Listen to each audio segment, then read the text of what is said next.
when Umar Farouk Abdulmuttalab appears in federal court in Michigan, and we think that'll happen for the first time late next week. He'll have a well-respected lawyer who won't be costing him a cent. More on that now from CNN's Chris Lawrence. Umar Farouk Abdulmuttalab comes from a wealthy family, but his legal defense won't cost a dime. The suspect cut off contact with his parents, so American taxpayers will foot the bill for his court-appointed attorney. There can be this perception that if someone has a public defender, even if it's a federal one, they're getting a lesser quality attorney. Is that the case with Abdulmuttalab?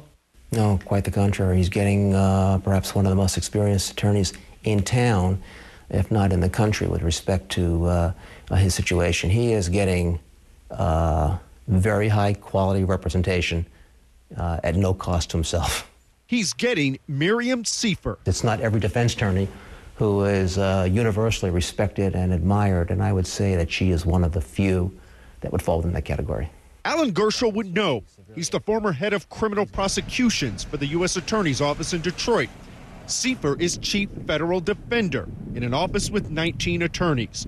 How do you go about defending this? It's very premature because the criminal complaint are really considered just preliminary charges. In the first major terrorism trial after September 11th, Seifer defended Kareem Kabridi, who was accused of being part of a Detroit terror cell plotting to blow up military bases and Disneyland. Kabridi's conviction was overturned, and he's now living in a Detroit suburb. Seifer was also assigned to represent Terry Nichols' brother James when the Michigan native was a suspect in the Oklahoma City bombings. So this office isn't new to terrorism cases? They're not rookies, they're not novices when it comes to representing clients facing these types of charges.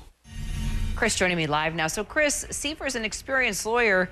What can she hope to do with the evidence against her newest client?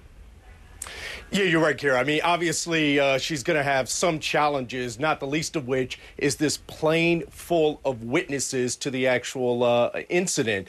But I spoke to Alan Gershel. He says she may have some bargaining chips, not the least of which is whether Abdulmuttalab has any information at all regarding connections to terrorist organizations overseas. That has a possibility of being parlayed into possibly reducing some of the charges against him. Chris Lawrence, thanks.